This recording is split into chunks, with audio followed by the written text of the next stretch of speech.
Hey everybody. Y'all let me know if you can hear me. Okay. Got my headphones on. You will have to tell me. Sorry, no fancy intro tonight. No studio setup. It's over there. If anybody really misses it. Open up Twitter. I was just watching Idiocracy, or as I call it, early 2025. It's free on YouTube right now. I do recommend.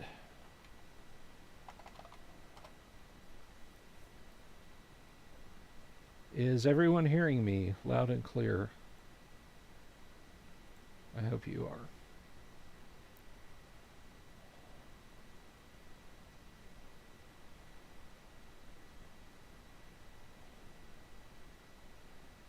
Okay, cool. Zachary, the hurricane plan is I have boarded up my house, and I have a week's worth of groceries, water. Tomorrow I'm getting on top of the house and cutting back tree limbs and shit that are touching my roof. Not loud, but clear. I'll see what I can do about the audio.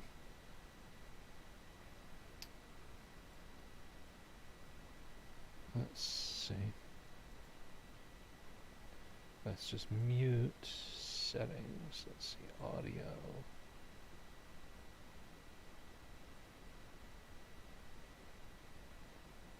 Check, check. 1, 2. Yeah, this headset doesn't have exactly great audio.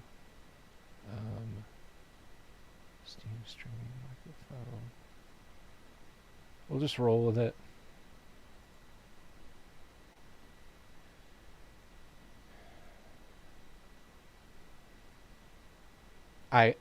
Literally I didn't do anything, so I don't know. I don't know what to tell you.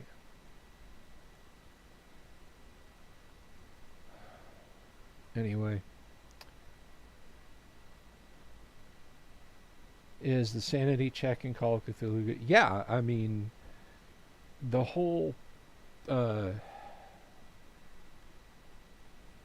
the whole crux of Lovecraft's thing was see alien thing, go insane.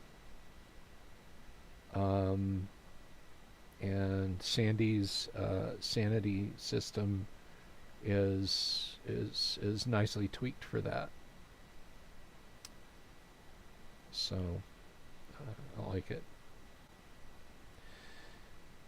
So yeah, this is me not using my 4K studio camera, which is on a monopod, like over here. I don't know if you guys can even see where I'm. You can't.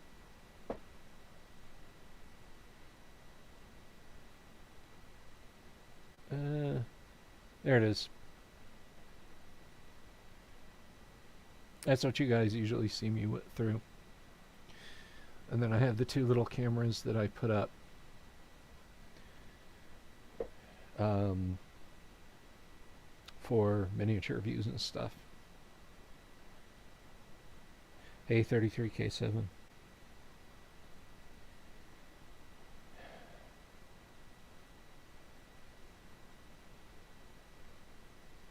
Keep up the brave face and get some sleep for Red Bull.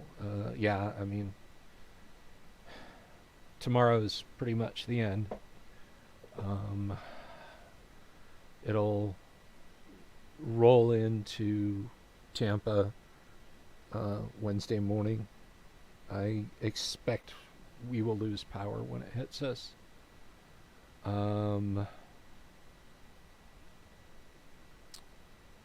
Jerry, it does that because I have a widescreen lens on it. And the widescreen fisheye lens is, that's just how it does. I wanted a widescreen view, so that's the price I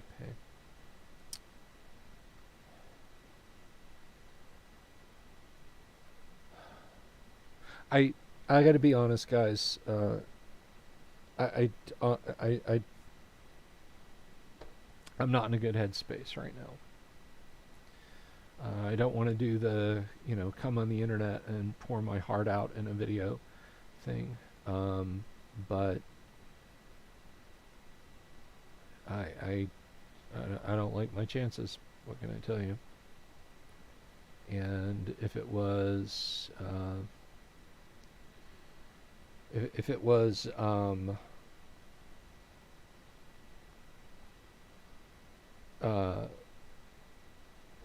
just me, that would be one thing. I'd feel bad, but it's my family. It's everyone. I told my wife today she might want to grab the kids and just get out of here. And just I would just stay here and just ride it out. But she vetoed that. It's her cat. I really don't want her cat on me. That's Lexi. Carefully put her down.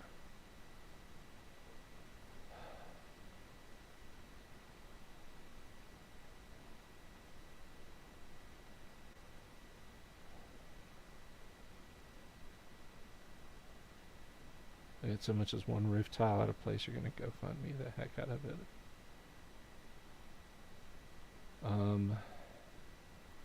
Anyway, I'm sorry I'm coming in soft, Ricky. This is not my usual setup. I thought about like bringing my mic from over here and putting it over here. When I say because sometimes I'll be a little bit more centered than that. I can do better than that. There we go. When I say, the editing PC over there, this computer that I'm on now is what I'm referring to. It's my gaming PC and everything. I imagine when I lose power, probably before then, I'll shut it down and I'll put a garbage bag over it and my monitors and anything else electronic in the house. You know, I've been trying to pick stuff up off the floor today. I'm terrible about using the floor as a 9 by 12 shelf. Um,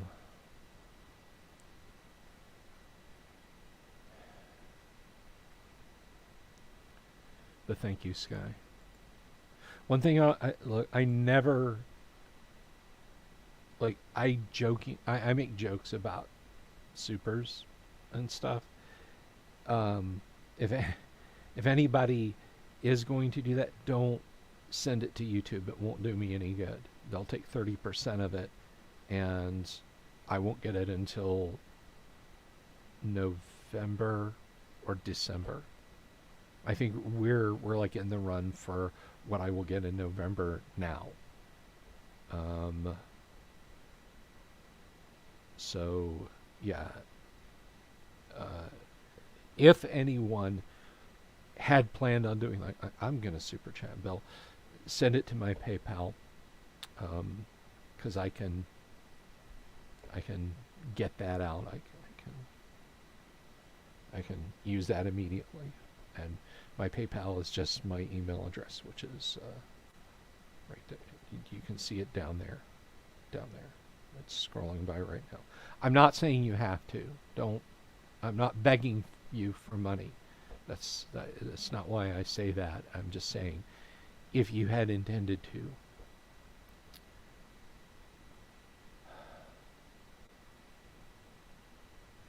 Hey Shinchara. Not enough time and not a large enough vehicle. I mean, Zeus is the size of a person. And then we'd have 3 cats in 3 cat carriers. And,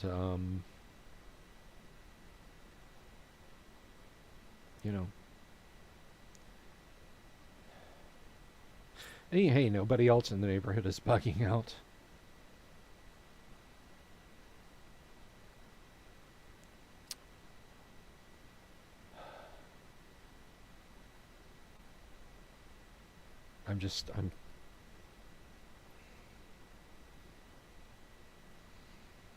I'm really just worried about it. I was gonna play AD&D tonight, and I didn't. Uh, I did. Well, I mean, I decided not to, because I play the game at 10 o'clock, and I decided not to. Not because, oh, I've got storm prep. I mean, what am I gonna do at at 10 o'clock at night? Um, my pole saw doesn't have a headlight on it, right? I don't think my neighbors would appreciate that at 10 o'clock at night anyway. Um,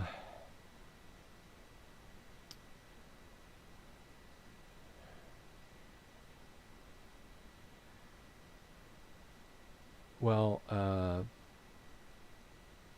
yeah, I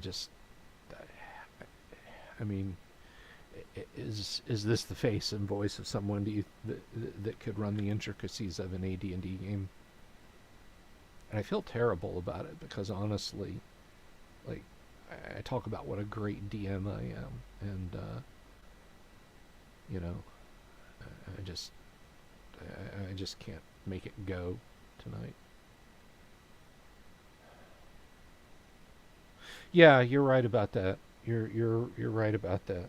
By the way, if you guys haven't already, Ricky Maru is of course D and Disability.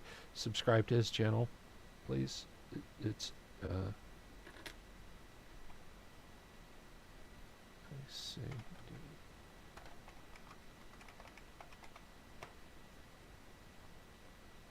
You can go subscribe to him. Oh, I realize my Twitter followers can't see that. So subscribe to him on YouTube, please.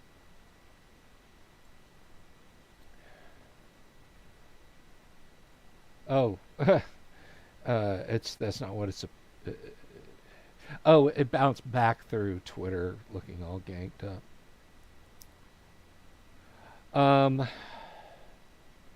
Well, I to answer your question, Robert, I'm going to probably tomorrow when I'm done cutting branches. Um, I am going to I'm going to get a yard bag and I'm going to put my collection in there, like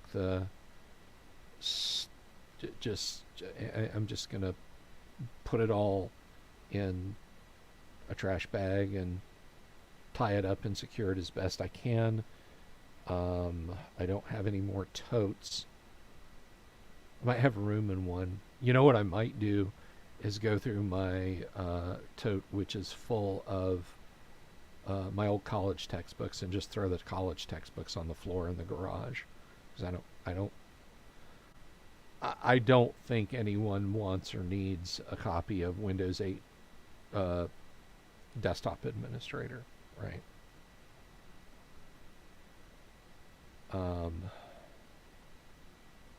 No, they don't make us use paper bags. Um,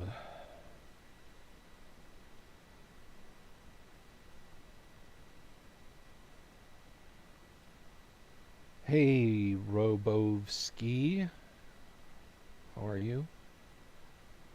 Um, so probably what I'll do is take like my module collection and the truly rare stuff, you know, which to be honest, mostly fits on like 1.5 shelves. Like I would be sad if water got to say, you know, heavy gear, um, or cyberpunk or Mecton or call. Well, no, I think Call of Cthulhu stuff. Yeah, that'll go in there. Um, Oh, and I will absolutely. But the point is, um, I'll have all that stuff secured and bagged up somehow.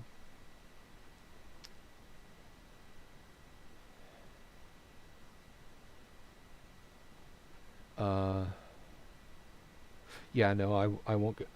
We will not be going in the attic. Trust me. I think worst case scenarios we might get like you know.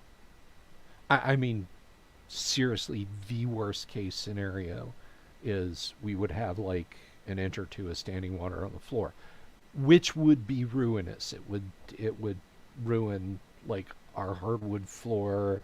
Um, 2 inches of water would wreck the bottom of all of these bookshelves.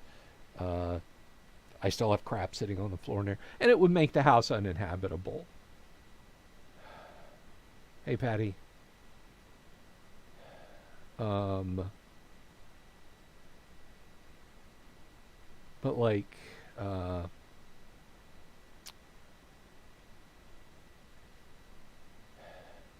I have a cooler, but it's not going to be empty. I'm going out tomorrow. The last prep ice you can't you can't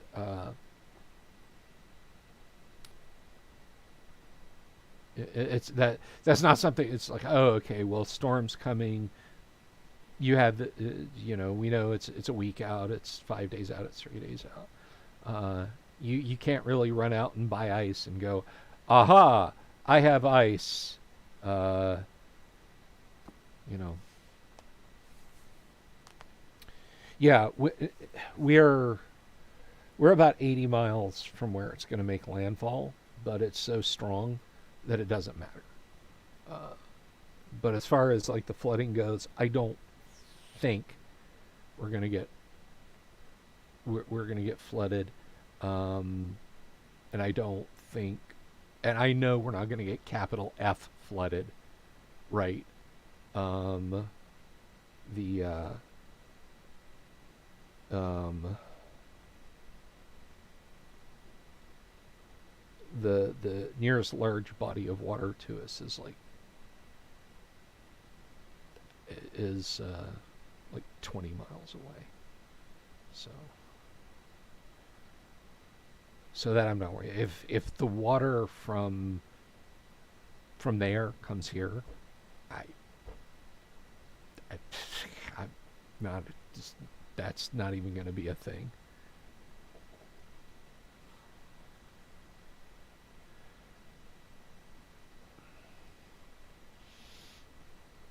Yeah, Michael, it's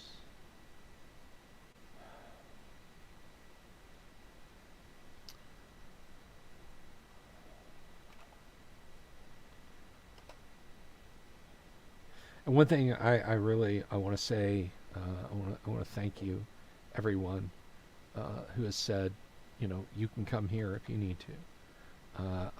I greatly appreciate everyone you know, saying that. I do. It's really awesome.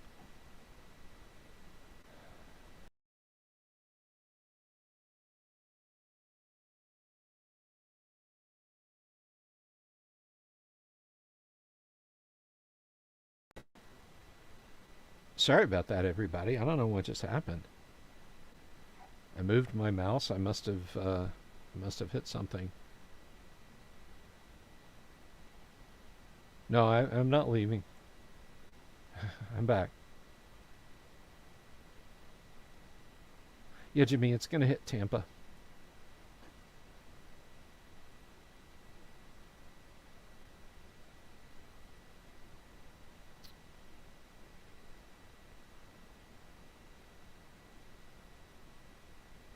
I'm gonna I'm gonna be honest, guys. At this point, I kind of don't want to talk about it anymore. There's nothing. I mean, Saturday afternoon, as we are getting ready to go have lunch at my in-laws' house, somebody said, "Hey, You might want to check the weather. You guys are going to get. You guys are going to get. You guys are going to get hit. And had literally the last time I saw this was like an occluded front off the coast of Texas.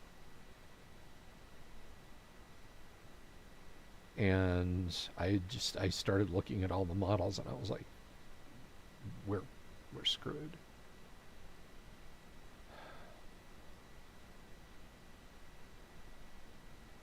And that's kind of that's kind of the mode I've been in. Yesterday afternoon until this morning, I felt great because I don't want anyone to get hit. I don't. But I thought the track had fallen south of us and we were going to be okay.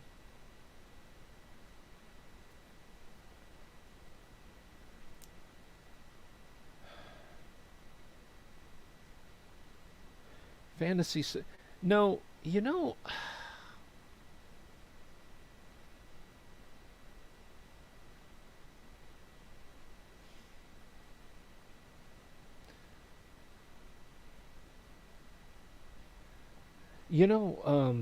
Fantasy Slanked. Like. I hate sci-fi fantasy shows that invent slang to cover up for like foul language. I will say straight up, I get flack for this and I don't particularly care. I think Farscape was just light years better than what do you call it? Serenity. I did.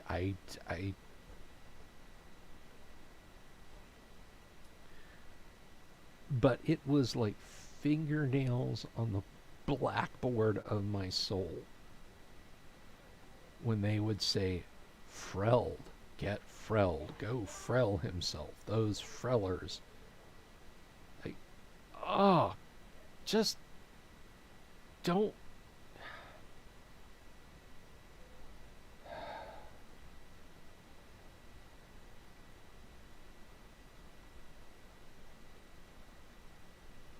That is great, Ironcaster. That is awesome.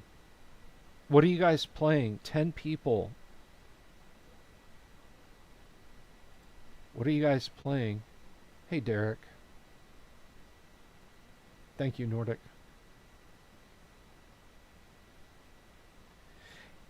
Old BSG had fake squaring and 2004 BSG, 2003, 2004 BSG. God, that show was not 20 years old. It's not. I refuse to believe it. But New BSG was frack. And they try and make it sound rough. Like, get these fracking Cylons out of here. It's like, come on. I mean, given that it was on HBO, they could have gotten away with harsher language, couldn't they have? No. Space 1999 didn't.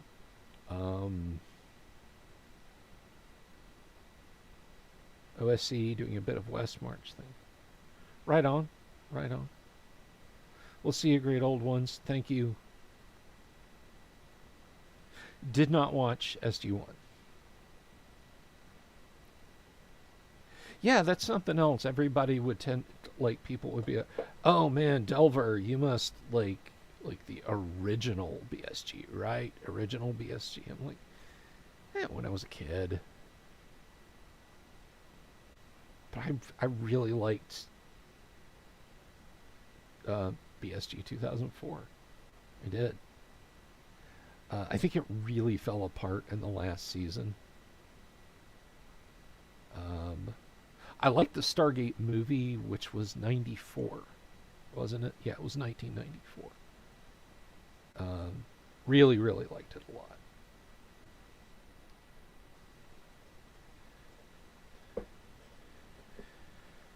I mean, Galactica 1980. Oof. Oof.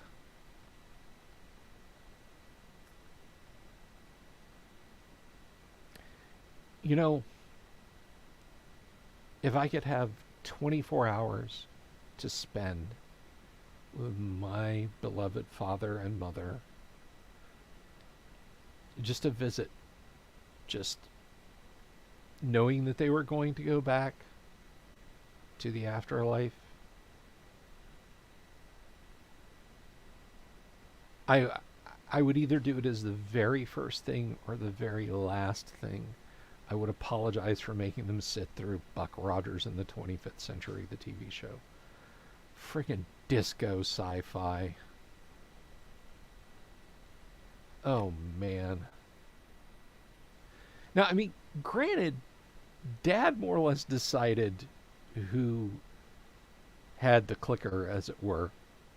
By which I mean the pair of channel lock pliers we turned the TV knob with. Um,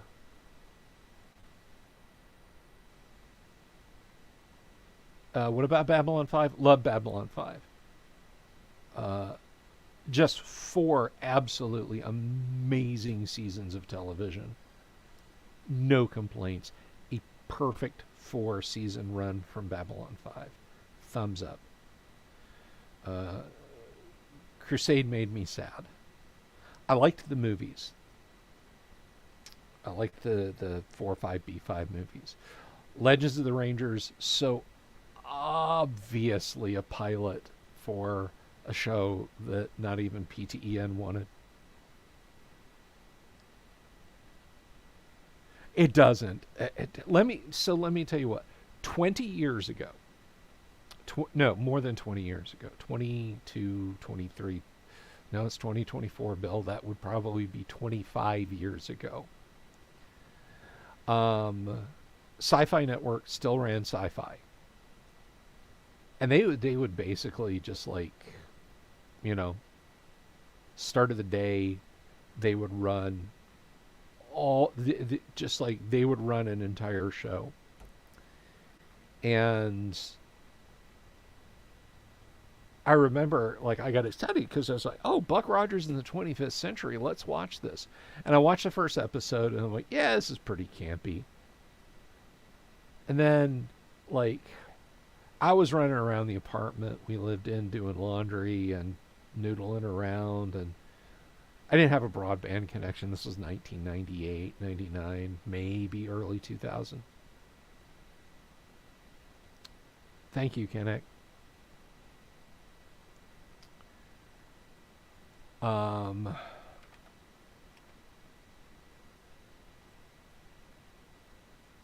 wow. Wow. Thank you. Thank you so much. Steph, thank you. Sorry. Um, I really appreciate that. That was amazing of you. Thank you. Um, yeah. So when I finally came back around to the TV, our massive 27-inch Sony Trinitron with its vertically flat screen, excellent for watching films in widescreen. Um, I sit down and they were doing roller disco, and I noped out at that point. I think I put like the DVD of Heat on just to cleanse my mind. They were doing goddamn roller disco on Buck Rogers, and I made my parents watch that. You know, visually, what show went the absolute hardest and had the weakest writing of sci-fi shows from from like my youth to now. I think the visual funk of that's funk with an N.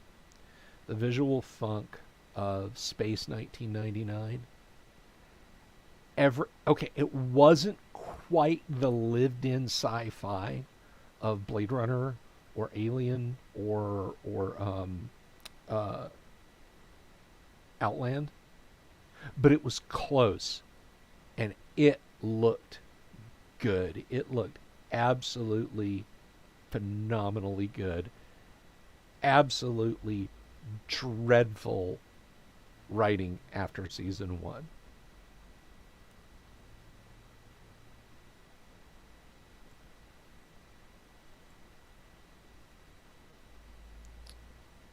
Yes, Jimmy, PayPal is a better vehicle for donations. Thank you. Did I get to see the Planet of the Apes series? It was a little before my time, but I have caught reruns of it. Uh,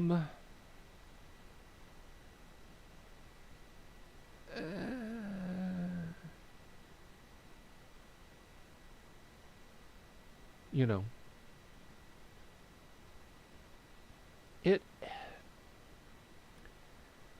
See, the franchise ends at the end of the second movie. The Alpha Omega bomb goes off. That's it.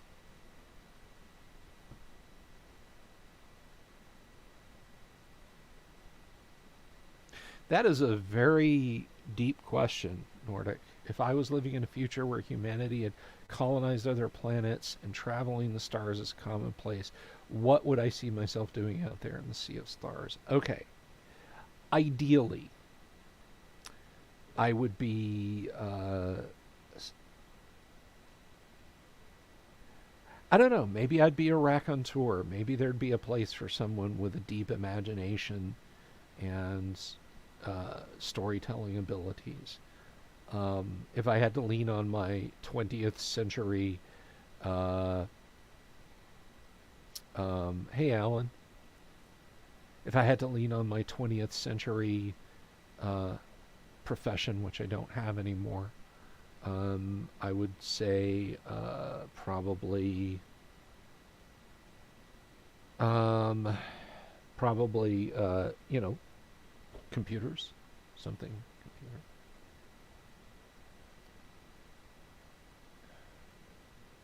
John D. retired dungeon master. It'd still be a dungeon master. I would hope that D&D would exist in that future. Perhaps I'd be an antiquitarian. Antiquarian? Antiquarian. Antiquarian.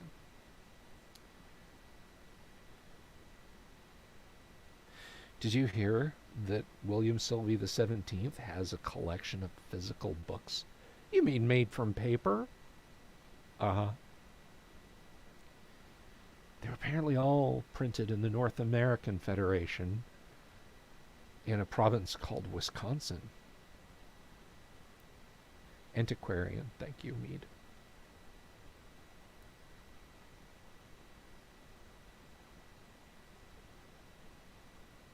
Anyway, somebody was asking me about Bill Mudd.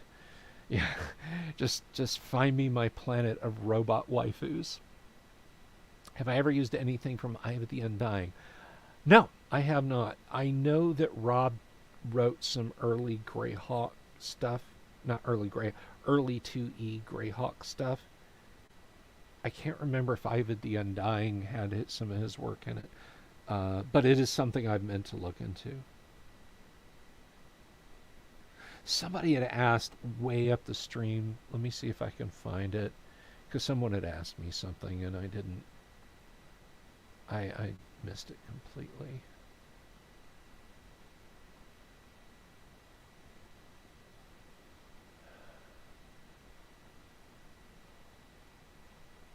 Let me see.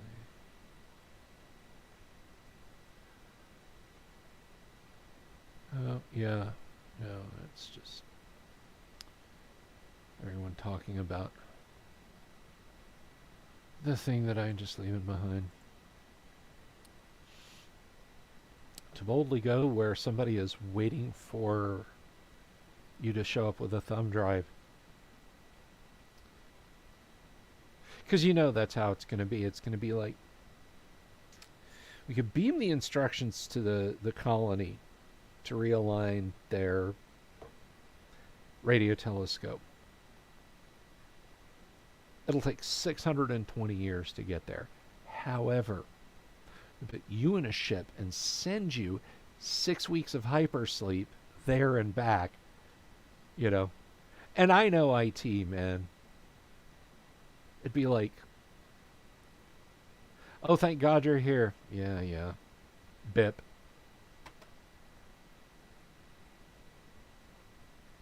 All right. And then, you go and you hop back on the shuttle and you. Jay Tyler, pencils are used to rewind cassette tapes. Absolutely.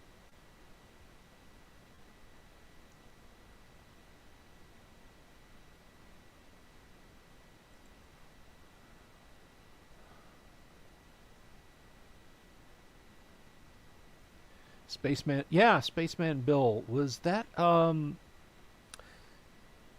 Spaceman Bill Heinlein or was that um Keith Laumer that did Spaceman Bill? I cannot remember. I know Laumer did Retief.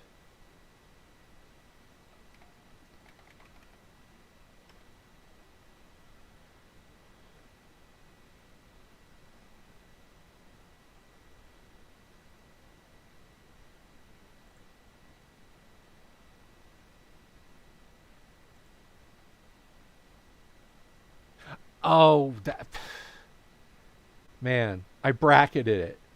Heinlein, Laumer, and then there's Harry Harrison right in the middle. Harry Harrison, when I when I was gosh, I think I first read him when I was like 14. I had my tonsils out. My sister's husband gave me like piles of science fiction books to borrow and read while I was convalescing.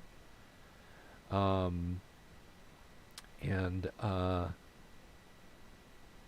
read a trilogy by Harry Harrison called the Star World trilogy, not Star Wars, Star World trilogy. And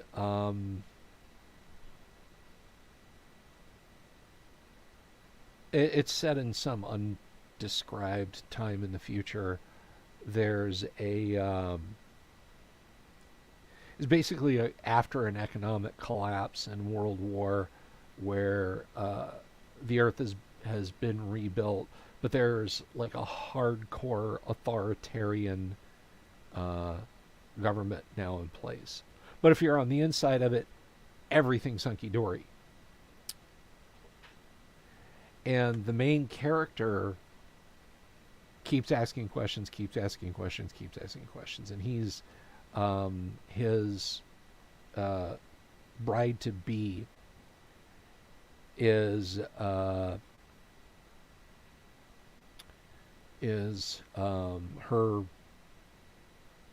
brother, I think, like heads the secret police.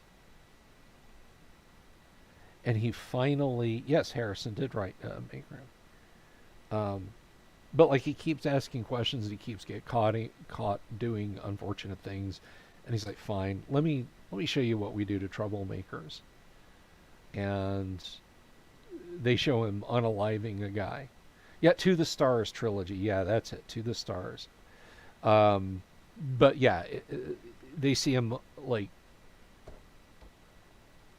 uh, again apply a lot of voltage until the person is no longer uh, in a secret prison for dissidents, and he's like, so yeah, that's what it's really like.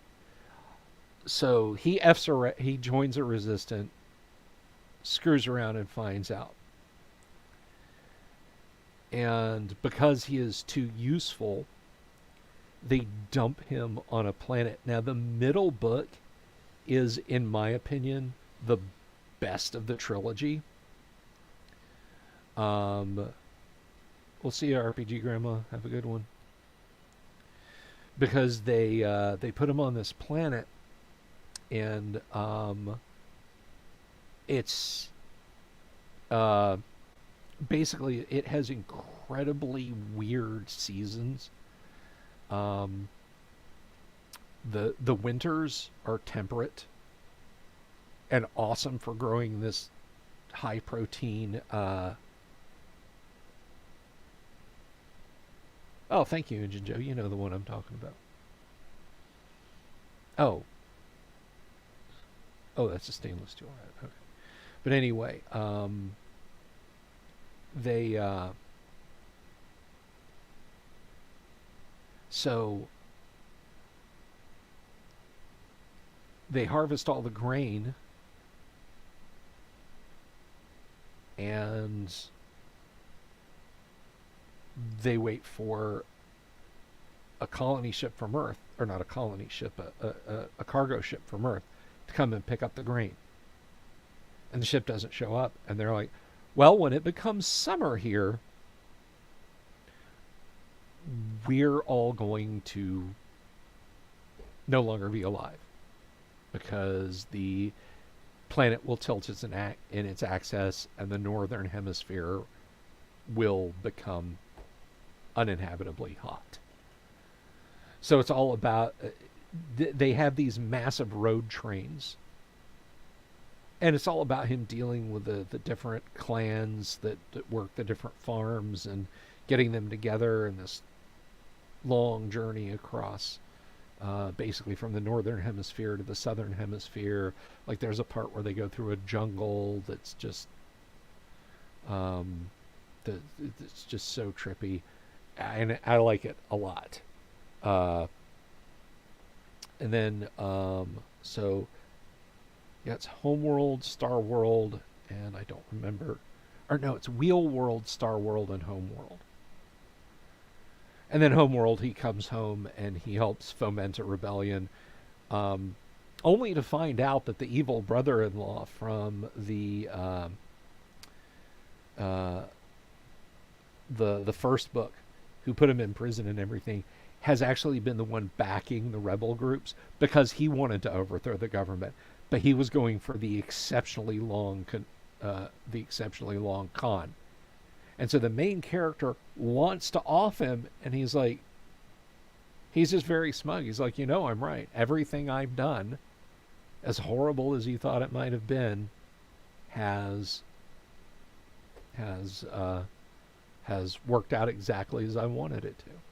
And there's some space battles and stuff. Anyway, you might find it interesting.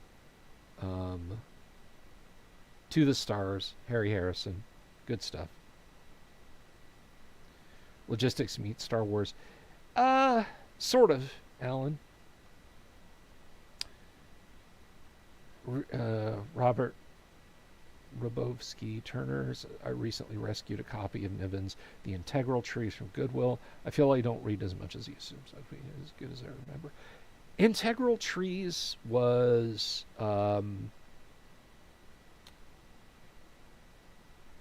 it was interesting, to say the least. It's a great adventure. I don't want to spoil anything if you guys haven't read Integral Trees, although it is a 50-year-old book. You probably should by now. Yeah, I'm going to go ahead and spoil it. Basically, there's a gas torus around a neutron star, and the gas torus has like an Earth solar system sized habitable zone, and a gas supergiant has been torn apart by the gravity field of the neutron star, and there is this massive, thick, habitable zone that's just, I mean, from a human perspective, it's effectively endless. That is oxygen. It's oxygen and water. So there's like lakes that are bubbles that drift by. And it's very, very low gravity. And a group of colonists came there hundreds of years ago, and they've adapted to living. And there are fish that live in the ponds. There are flying creatures, and there are the integral trees because they look like an integral sign, the mathematical sign for an integral. Looks like a long, skinny S. And they're like tens of kilometers long. And you can eat the pine needles, and they have their own ecosystems with water and everything. Planet of Adventure. No, I have not. 33K7.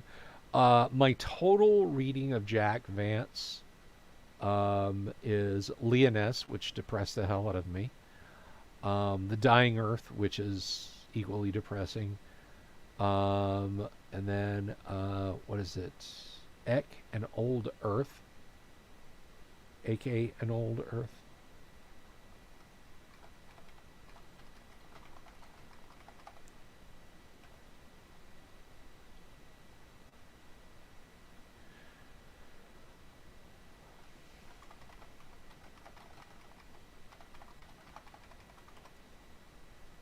Oh yeah, Dying Earth is yeah, it's quite the escapade.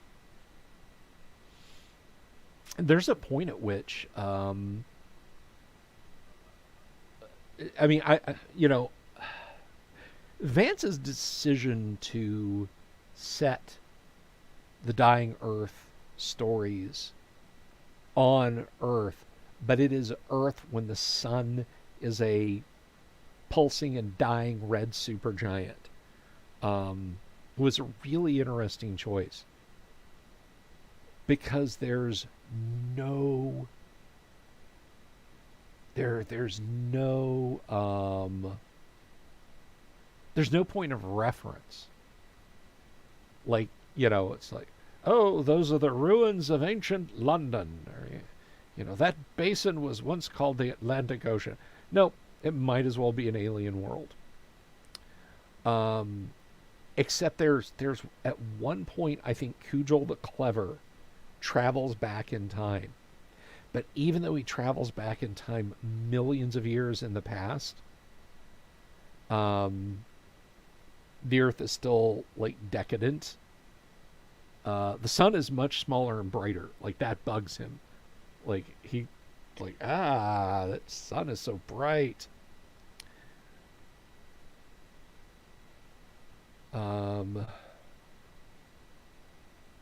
But even though he goes back millions of years in the past, it still is an hour distant future. It's closer to their time than it even is a little bit. Any chance I would show off that large house terrain? I have in the past. I mean, I tell you what, I've shown it off before, and I will show it off again.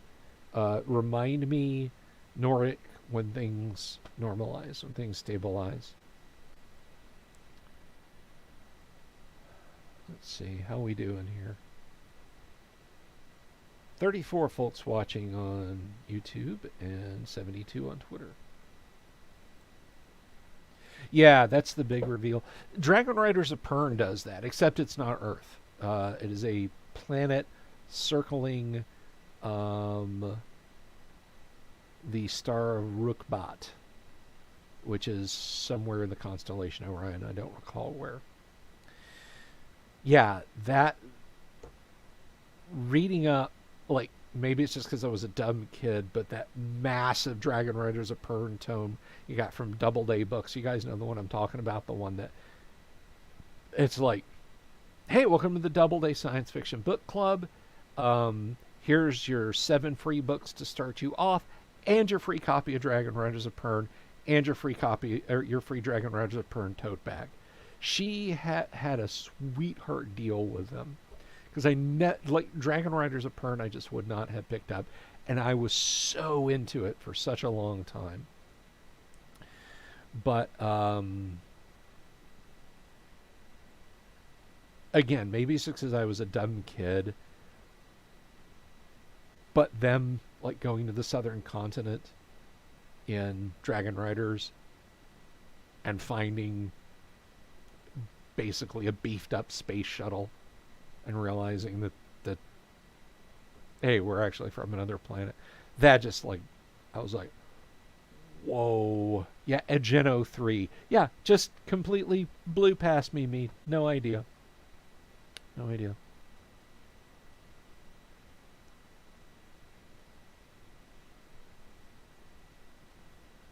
Um, let's see. How do I feel about Blake 7? Never seen it. I have never seen Blake 7.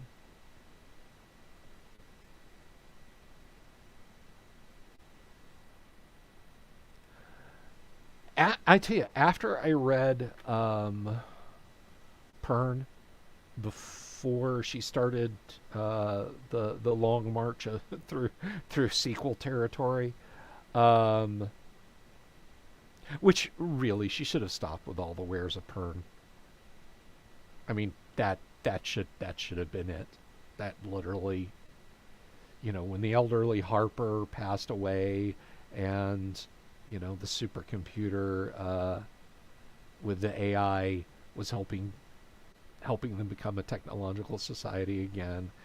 Um, that that was fine. That was a fine place to end the series, but funny.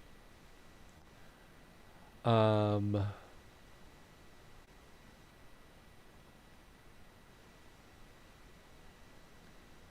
but then after that, I was like, oh, I got to check out something else. Hey, she wrote this book called Dinosaur Planet.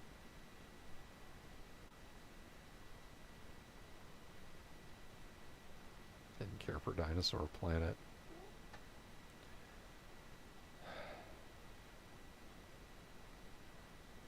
Wife's cat is on lap again. Hello, Lexi. Did not care for Dinosaur Planet. Mortgages of Fern. Yeah, I mean, it was starting to get like that.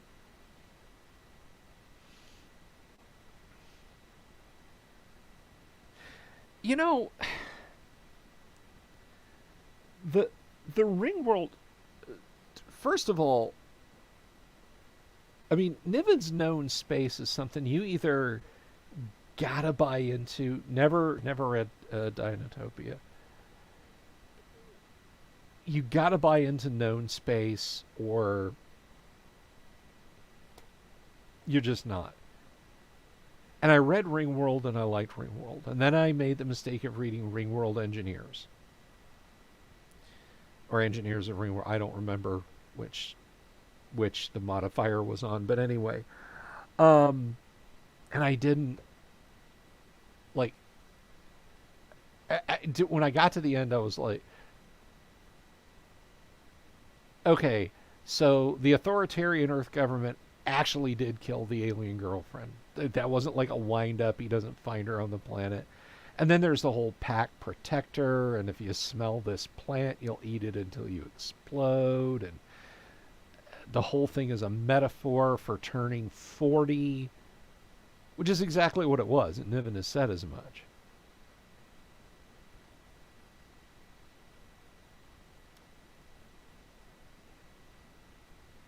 My favorite known space story is actually a weird one that's kind of rare. It's called Safe at Any Speed, which it's only known space because Niven said it's known space, but it is part of the known space um, story. Basically, it is an account, first person account from an engineer who's in a self driving flying car on a newly colonized planet, and he's swallowed by a giant bird. And, well, the car is just going to continue on its programming, but it's surrounded by, you know, bird that wants to go in its direction. Bird expires mid-flight, but the car's collision system keeps him safe. He ends up spending a year inside waiting for it to rot because the car has like a uh, plenty of supplies on it. And once he figures it's good to try to cut his way out of it, he cuts his way out of it, fires some signal flares, and gets picked up, talks to the car company, and he's like, "You could have put a shaving kit in with the survival gear," and their response was, "Well, if you're a castaway, you should look the part when you get picked up." Um, but the whole thing winds up with, so folks, I'm here to tell you your Johnson Products flying car should be completely giant rock proof ROC rock. Giant rock proof as long as it was manufactured after 2275.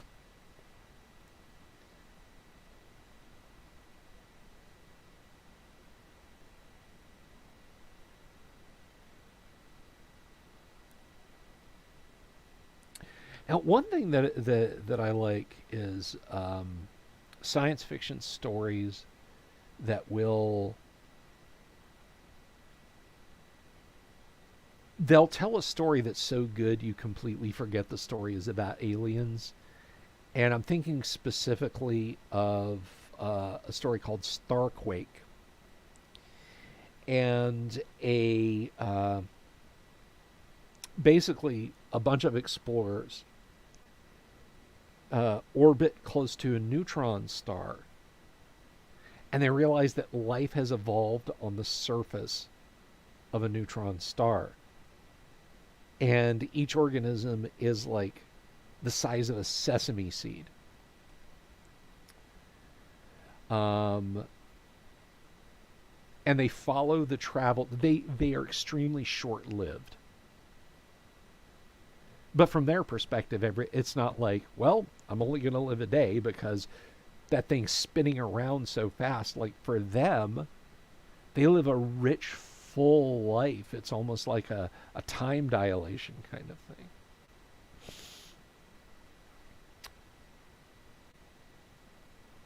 And one of them wants to be an explorer, and it goes on about, you know, this little tiny sesame seed sized creatures travels across the surface of the star, and they're trying to communicate with it, but like just a conversation, just a human conversation, is painfully slow. Like saying, like, reading a paragraph out of a book would be many lifetimes for them to hear a human say it. But it is an interesting book, and it's a case of, again, this is an alien, but not really. He's an explorer, a scientist. There's a sequel to it too, where he contacts the humans for help because apparently there's been a war or some kind of upheaval, and he's like, there's barbarians, they've destroyed cities, they've murdered thousands, what do we do? And it's kind of an interesting conclusion. I won't spoil for you guys, but it's good stuff, and it's just a fun read. What about David Eddings' Pawn Prophecy?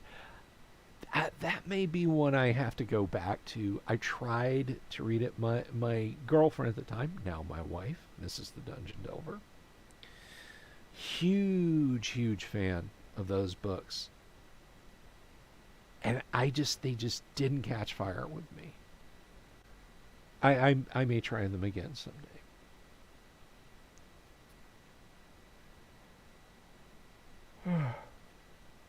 Excuse me, guys. Sorry, I'm kind of tired. Being stressed out makes me tired.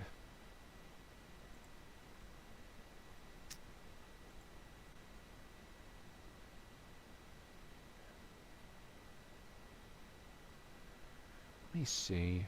Um,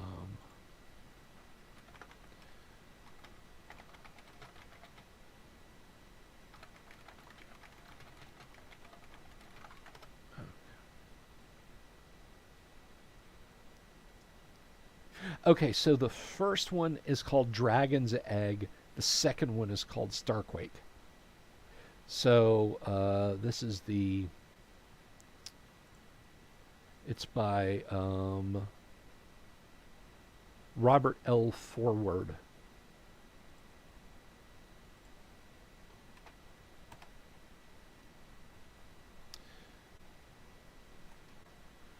I'll put that up over on Twitter, so if anyone's out there watching on Twitter, you too can see it.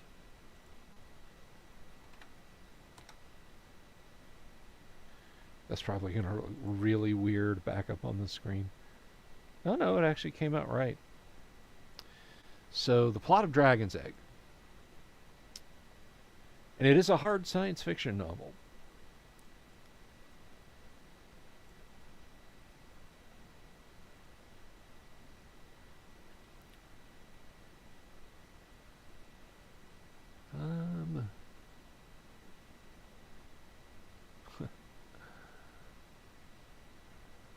Oh, bless their hearts.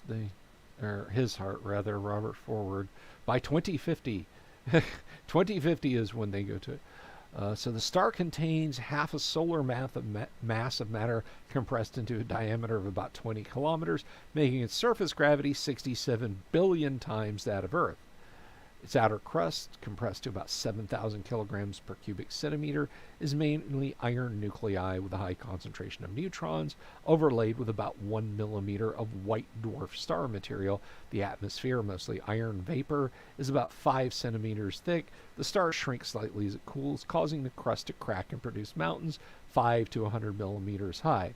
Large volcanoes formed by liquid material oozing from deep cracks can be many centimeters high and 100 meters in diameter and will eventually collapse, causing starquakes.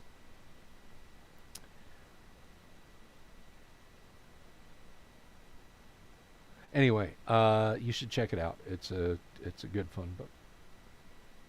Chris is just recommending the Belgariad to one of your sons.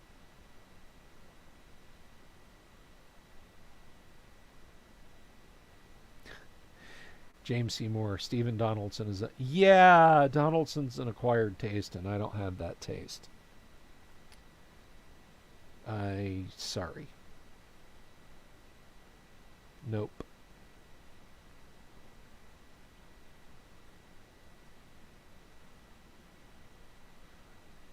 Let's see.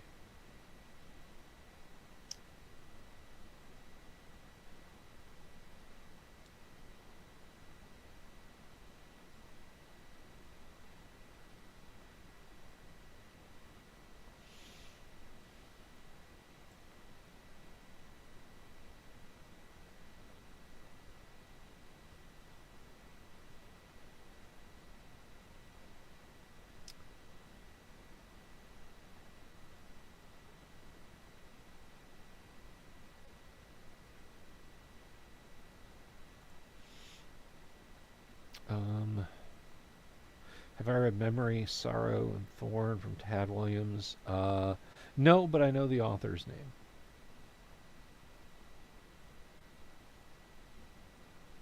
I know the author's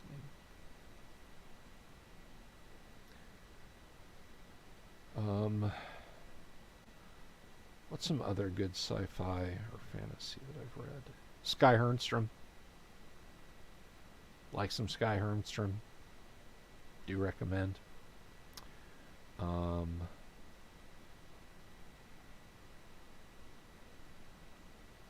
don't know. I'm probably going to be doing a lot of book reading, assuming any of my books survive.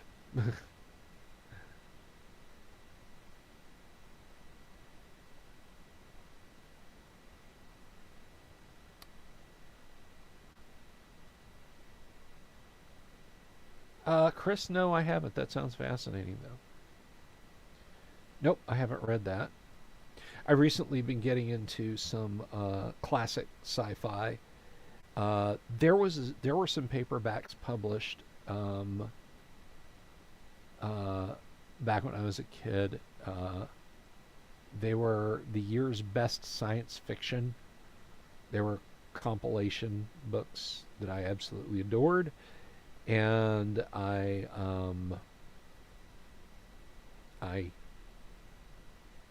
thoroughly, thoroughly loved those books, and I got them for Christmas a few years ago. The volumes that I liked.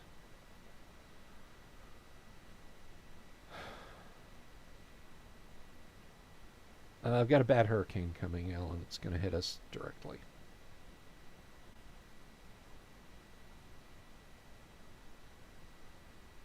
That doesn't surprise me, Nordic.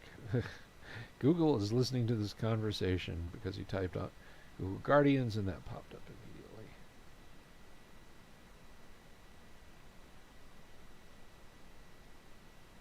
I want to read some of David Drake's fantasy. I liked his Hammer Slammers books, even though they could be pretty brutal. Uh, Saberhagen's Book of Swords, or Saberhagen, or Saberhagen, or Saberhagen.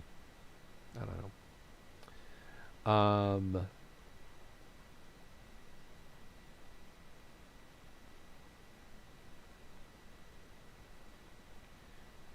So yeah, I want to read his Book of Swords. Um,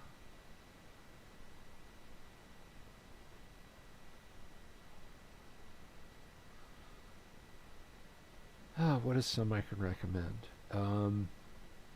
Forget for a minute that there's a trillion uh, books in the so-called expanded universe.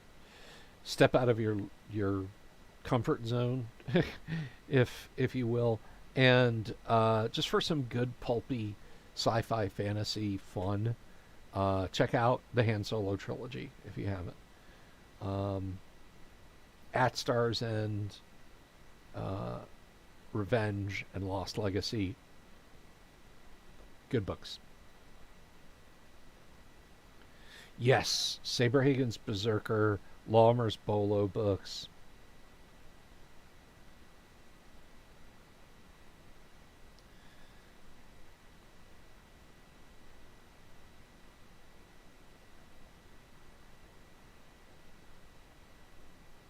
Thank you, Michael Dale.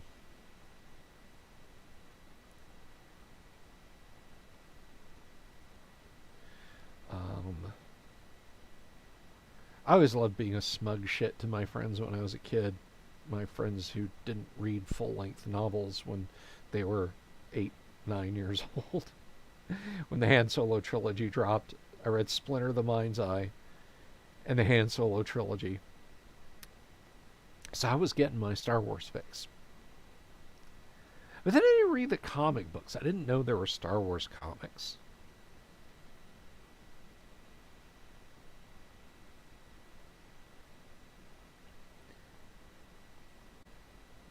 In AD&D, are magic users born to magic or made? I think it's just that's a good question. I mean, there's nothing to say that that you know. Okay, but strength 9, intelligence of 18. You know, I'm gonna build a fighter who's very smart. So I'm gonna put my strength. I'm gonna put the 9 in strength and the 18 in intelligence.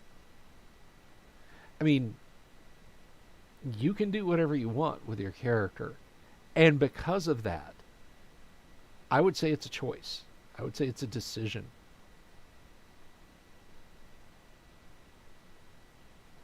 I don't no, I don't think there's an innate gift for it. And the reason I don't think there's an innate gift for it is because magic. If we cover magic to mean um, casting of any kind of spells, I mean, paladins can start casting cleric spells at ninth level. Rangers can cast magic user and druid spells. Thieves can read from magic user scrolls. anybody can use a ring of spell storing. So I don't think it's innate. I think it's just something you can learn. Does high intelligence do anything for fighters? Only in a rare, like extreme edge case where, you know, having a high int might help you out. Like, um, you know, I don't know. I mean, I'm trying to remember if having a high int is better or worse if you get psionically attacked.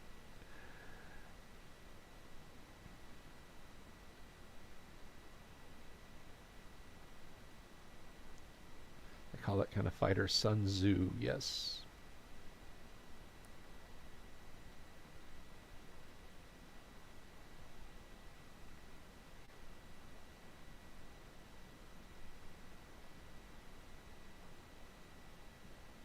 Yeah, exactly. I mean, you know, that's why like there's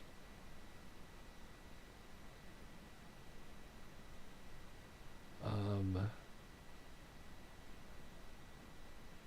you know, oh yeah, EOTB, yeah, picking up scrying people scrying on them. But yeah, I mean, you know, I've said before, don't get hung up on realism in D&D because a 14-year-old can violate all the laws of thermodynamics just by picking up a book and studying it really hard to the exception of everything else.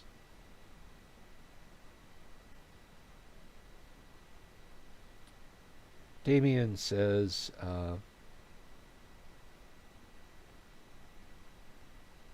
well, anything Paul Anderson is good. I just flat out. I have never picked up a lemon of a Paul Anderson book. The Annals of the Time Patrol, bangers. A Midsummer's Tempest. Um, the Broken Sword. Three Hearts and Three Lions. The High Crusade.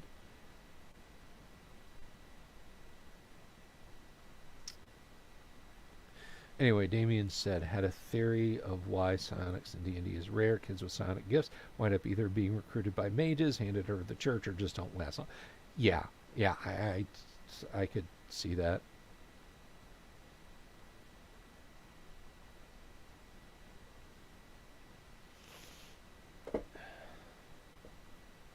I think one of the most hilarious applications of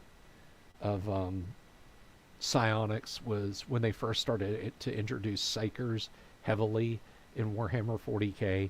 Back when Warhammer 40k had a soul, and it wasn't just death, man, death. Um,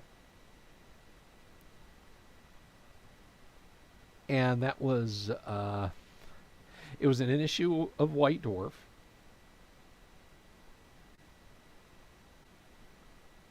and White Dwarf, after they'd just gone full ham, hey, we're just talking about Games Workshop stuff now, but before they became full on, here are the miniatures you are to purchase this month, pay pig. Um, but no, in one of the issues of White Dwarf, they describe an orc psyker, and orc psychers, like, they carry around copper staves, and they periodically just stick them in the ground when they like feel a headache coming on, because they know they're getting too much psychic power, and it drains the psionic energy out of them. But during battle, they take the staff away, so the only thing that he can do is just run around blasting people with psionic attacks. Weird Boys, yes. Thank you, Damien. Weird Boys.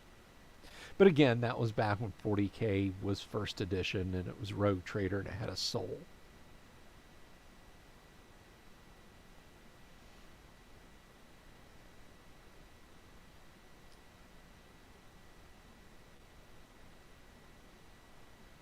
Yeah, no, I know the orc weird boys are still around, but I mean, back then the orcs, it was like, well, the orcs might land on your planet, beat everybody up they can lay their hands on, steal all your beer, and leave.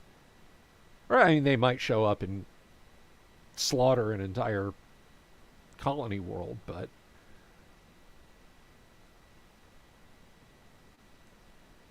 it was fun. 40K used to be fun.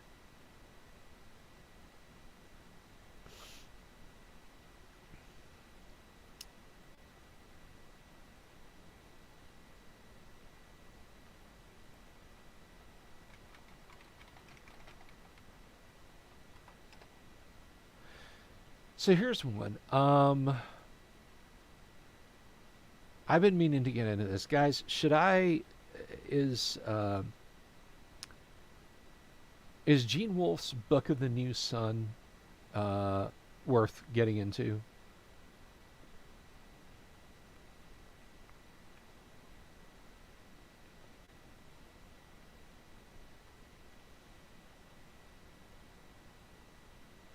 Just curious.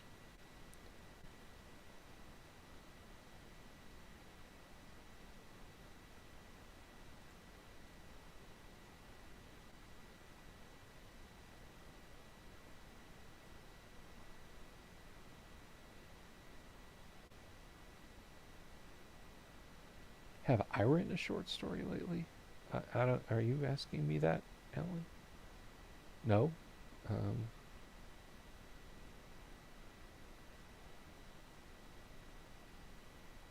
I wrote a spooky story about the astronauts trapped on the space station a few weeks ago.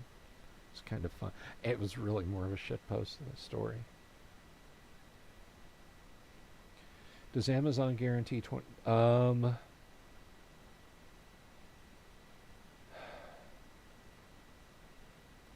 I don't know. Uh, I think we ordered some stuff Sunday night that got here today.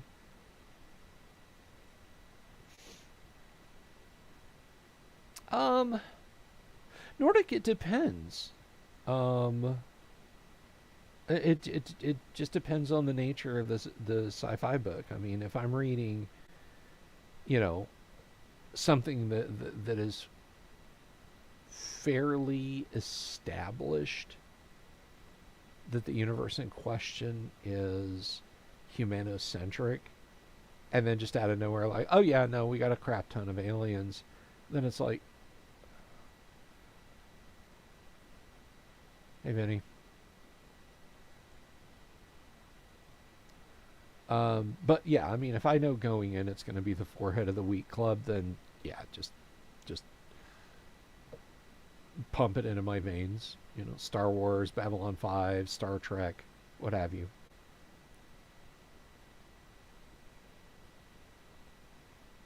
Uh,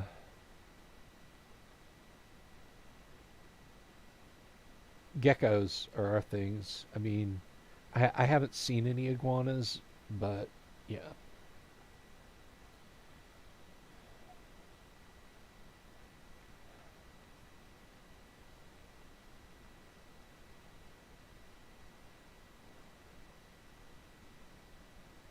I read the B5 novel that wrapped up things with the little parasite dudes that got stuck on everybody's shoulders.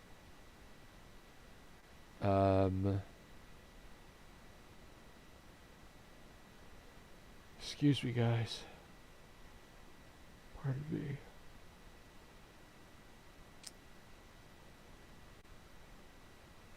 The Keepers, yeah.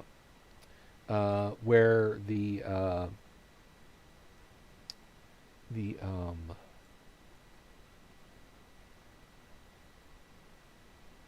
no, Gonzalo, I am 80 miles east of Tampa.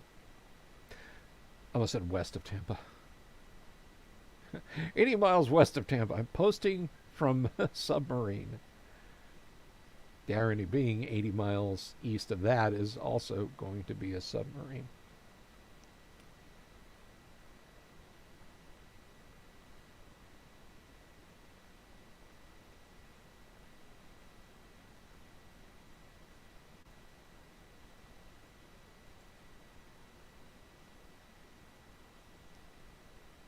By the by, I should also point out, if you haven't read a lot of it, please grab a Philip K. Dick anthology. I recommend I Hope I Shall Arrive Soon. That's always a good read. Don't just dive in with a novelization of Do Androids Dream of Electric Sheep because, hey, it's Blade Runner. Adjust your palate with an anthology collection. Yeah. Well, I just drilled into this fiber optic line and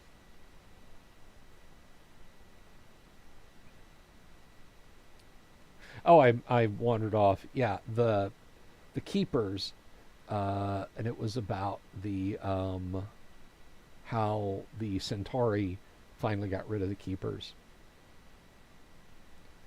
It was written as a history book that Veer wrote.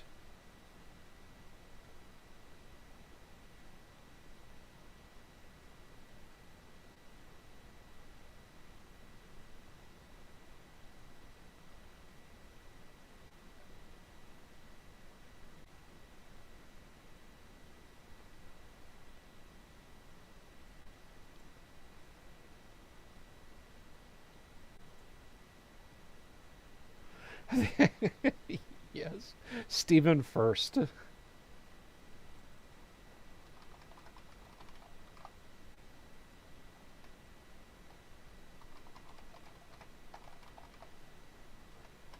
Yeah, we lost him in 2017. A shocking number of the cast of Babylon 5 have passed away. Jerry Doyle, Richard Biggs, Stephen First, Andreas Katsoulas, uh, just Maria Furlan. He was in Midnight Madness. That is correct.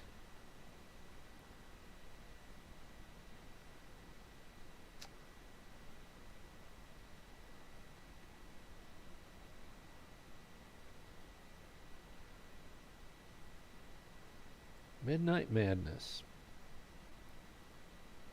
Odd little film. Midnight Madness, it was appropriate that it came out in 1980 because I think it really was the end of the wacky Disney live action movie. And I know they started just churning those things out on the Disney Channel, but it didn't have the same vibe. It just did not have the same verve. Um, and it is, you know, it is what it is.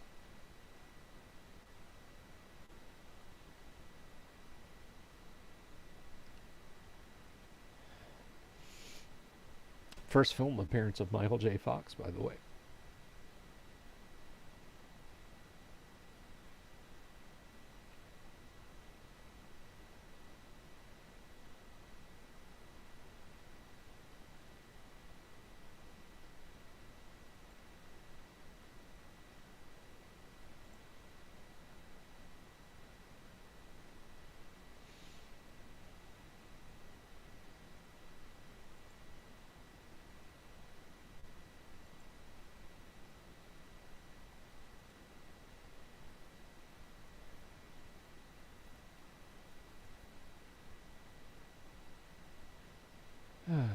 Well,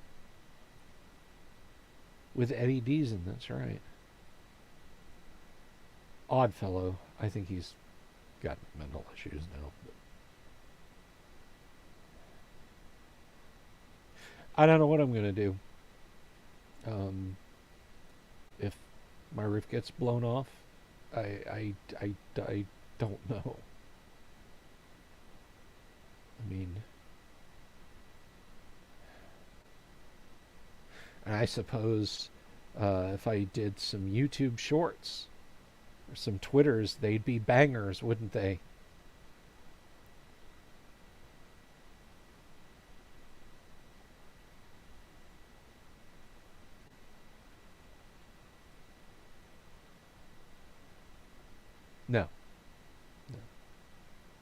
I don't think so. It's actually, yeah. I mean, it's probably one of the schools or something has someplace like that. All right, I'm gonna dip out of here, guys. I'll um I'll talk to y'all later. Thank you, everybody, for hanging out with me tonight. I don't know if you're still watching, Kennick, but thank you for the super. I appreciate it.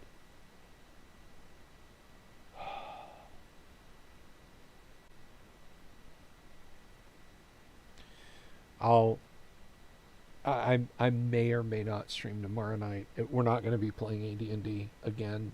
I'm not in the right headspace to run an AD&D game. So I don't even know if I'll leave this stream laying around. But anyway, y'all take care. I'll talk to you later.